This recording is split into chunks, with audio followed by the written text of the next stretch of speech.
Hello everyone, welcome to my channel. This is an educational channel where we look into a lot of out-of-the-way topics, things that you probably haven't heard of before, or that you may not, you may have heard of them, but you may not know anything about them.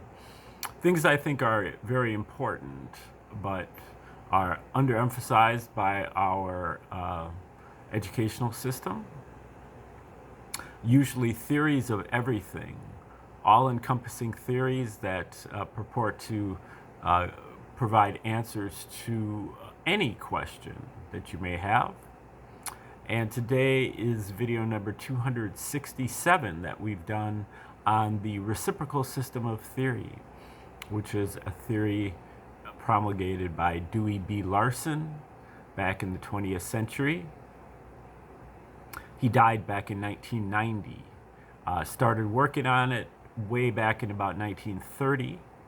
About halfway through, developed his two fundamental postulates, and then from there started writing books. And the first fundamental postulate lays out the basic gist of the theory, which can be paraphrased as the universe is not made out of matter, and the universe is not even made out of energy, but the universe is made out of motion, and motion is the relationship between space and time. That sets up a generalized reciprocal relationship between space and time. Space and time are basically identical, but they are reciprocal aspects.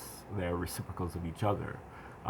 Motion itself is a fraction with space or time as the numerator and time or space as the denominator.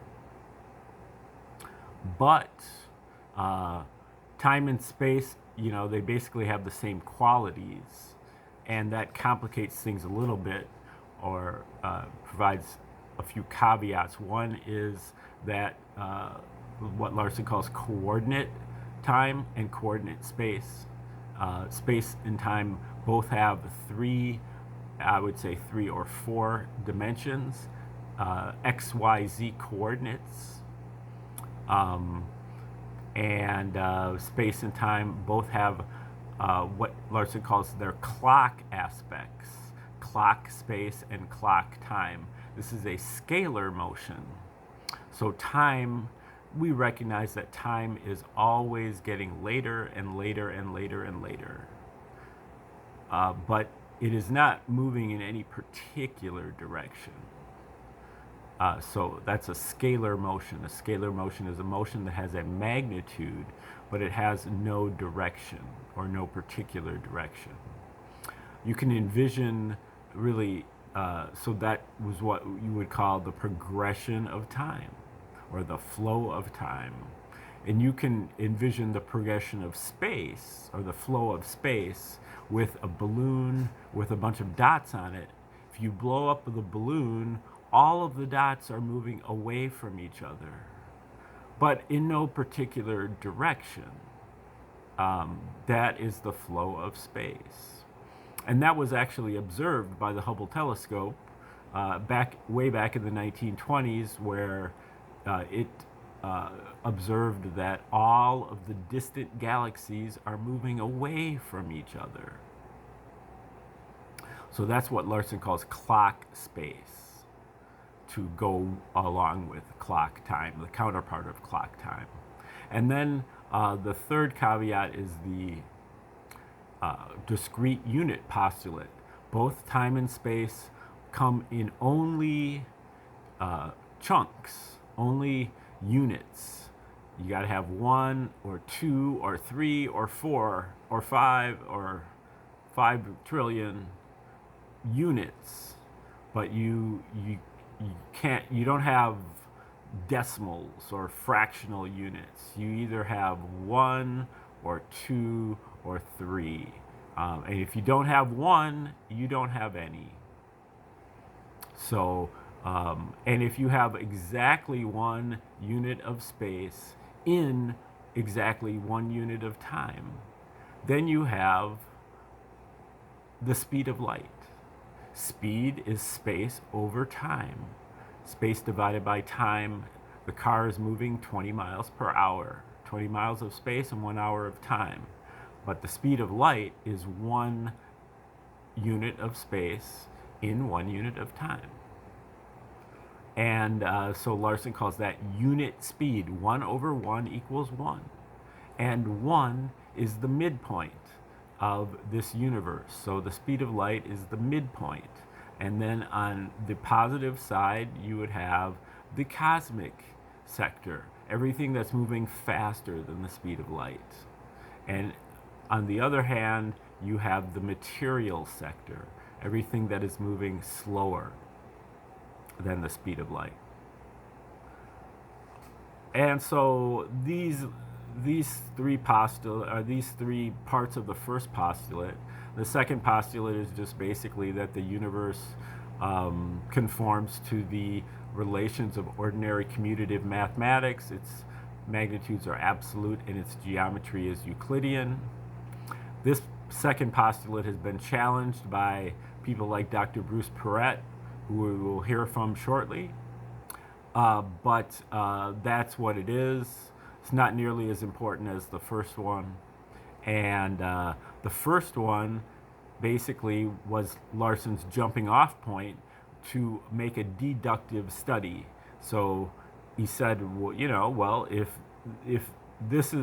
these are the conditions, then what happens? If this, then that. And then, well, if this, then that. And, well, if then we have this, then we also have that. And I did about 15 videos on this earlier, about 7-8 months ago, that are the outline of the deductive development of the reciprocal system.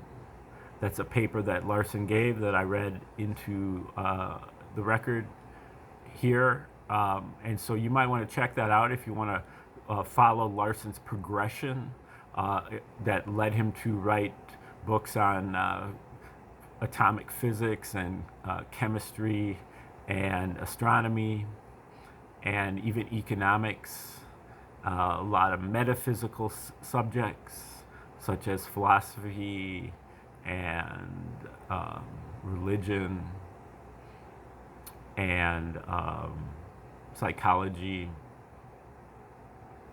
And Larson, after he died, or even before he died, some other people started following his work and writing on the same topics, expanding his theory into other realms. And that includes Dr. Bruce Perret, who unfortunately also passed away back in 2020. But we're reading through his article that is called Extra-Dimensional and Extraterrestrial Entities. And Perret tends to be very speculative in the lengths he takes Larson's work into far afield topics, but he has a very solid grounding in Larson's theory. He really understands Larson's theory, and so you can cut him some slack for being pretty speculative with it. I wouldn't be so willing to cut him slack if he was speculative about the theory without actually understanding the theory very well. Just like every theory, there's a few camps after the author has passed away. There's usually a revisionist camp and an orthodox camp. People that are wanting to slightly revise the author's work, and then other people who say he got everything right. We've got to maintain, steadfastly to this person's original thinking. And I'm a little bit of both. I do believe that Larson made some mistakes, and he admitted that he was subject to make some mistakes. But in general, I think what he has is something that can be worked with, and I believe Perret does a great job in general. Although some of his stuff is a little bit too speculative for me, but he writes his more speculative stuff under the name of Daniel Phoenix 3, and these are known as the Daniel Papers. So that's what we're reading from, and I believe this is the 5th installment of this paper. So if you want to go back to the start, go back about 4 days, and you can start from there with the beginning of the paper. But as it is now, I will just resume, starting here. Now he's talking about fourth density, and that fourth density is kind of a bridge between the first 3 densities and then the 5th density, which starts digging into the dimensions of time, the coordinate dimensions of time. Our first 3 densities are strictly space-based, within the 3 dimensions of space. But as we move into 4D and then especially into 5D, we start tapping also the dimensions of time, which are in the cosmic sector.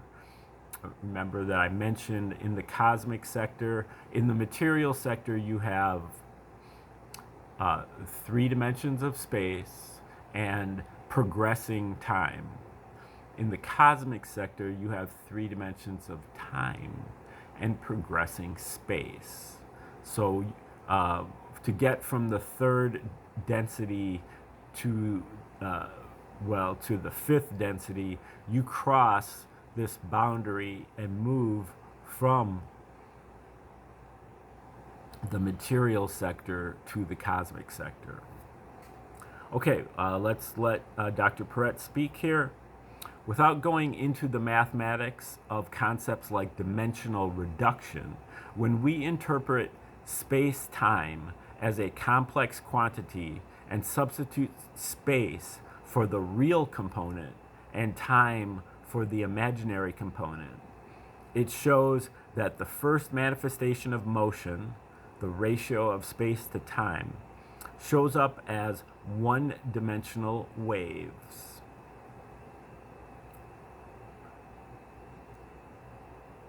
Now, just to refresh, when you have a complex number or a complex quantity, you're talking about the combination of a real number and an imaginary number.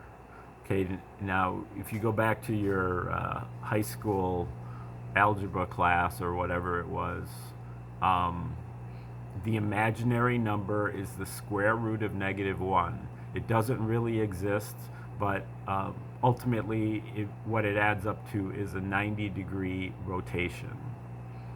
And it's expressed usually with the letter I in italics, but it also can be the letter J or the letter K, depending on whether you're using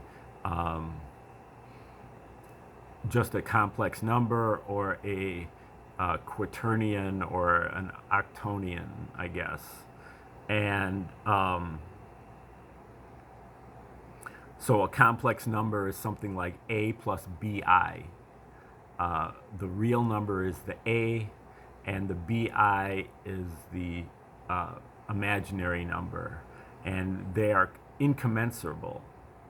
You have to keep them separate. Okay, now back to Perret. Now he's talking about these one-dimensional waves. If you consider the region of equivalent space as a sphere with a bunch of wheels within wheels, spinning around inside as temporal rotation, these 1D waves are ripples on the surface of the sphere, sort of a half dimension of equivalent space. And since half of 2D is 1D, we have now found the missing 4th density. And so he goes and fills in the rest of the chart. Fourth density, 3 spatial dimensions, 1/2 of a time dimension, meaning 1 full equivalent space dimension, and 4D, 4-dimensional perceived. We perceive 4 dimensions. And the ontology is the vibrations of love and light. This shows the dimensional structure of the material side of things, starting with 3D space. The flip side works the same way. Just exchange the labels of space and time, and you have the whole range of ascending cosmic beings. These beings do not interact with our conventional spatial realm until they begin to ascend to their equivalent time dimensions, bringing consciousness to their interior, which shows up in 3D space as our exterior. Wow. Our exterior. That reciprocal relationship again. These cosmic beings, through their meditations, can easily affect the management and structure of matter here in our material realm, and are therefore considered angels, demons, or deities. Okay, now this next section is called extraterrestrial life. For us regular folk, interaction with other life has been restricted to the creatures of Earth. With the exception of domesticated animals such as dogs, cats, and horses, mankind seldom even interacts with the other life of Earth, except to swat the occasional fly or squish a menacing spider. We do tend to be an aggressive race and, without doubt, are the best killers on the planet. Interaction with extraterrestrial life is now inevitable, as we live in a rather crowded solar system. So what the Nox, which is one of these groups of extraterrestrials, or at least terrestrials. So when the Nox come a knocking on your chamber door, what is going to happen? Let's examine what might occur during our first interactions with an alien presence. And let's keep it simple and pick out our first contact with one of our mythological friends that are very similar to Stargate 5 Nox, which is the Nock, N-O-K-K. The Nock, a peaceful and philosophical race of water sprites that is rather familiar with Homo sapiens, as we used to interact quite a bit in days past. The Nock, or one of the races of LMs, or little men, as they are known in the trade, are about the same scale of evolutionary development that mankind is, sitting on the 3rd to 4th density transition. The big difference is that they are cetacean-like. I think that's dolphin-like. Not land animals. So living in the depths of the ocean have created different methods of behavior and communication. Squeaks and clicks of aquatic life works fine to locate food or to yell, "Watch out for that shark," but makes it rather difficult to discuss Descartes over sushi. As a consequence of their underwater environment, telepathy was developed early in the 3rd density, though it is normally a 4th density skill. Consider the implications of a telepathic species. First, no privacy, so no secrets. No secrets, no hidden agendas. Everything is out in the open. With no hidden agendas, a peaceful existence results from working toward common evolutionary goals. Cooperation that is based on rapport, not the competition of rivalry. This type of telepathic network in the fourth density is known as a social memory complex, or SMC.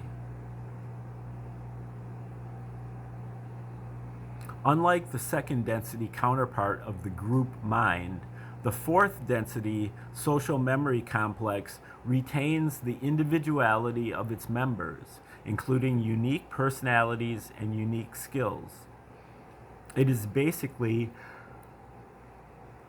the reciprocal of the group mind, having a many-to-one association of many entities consciously working towards one goal, versus the group mind of the one-to-many queen bee, where one mind controls many slaves.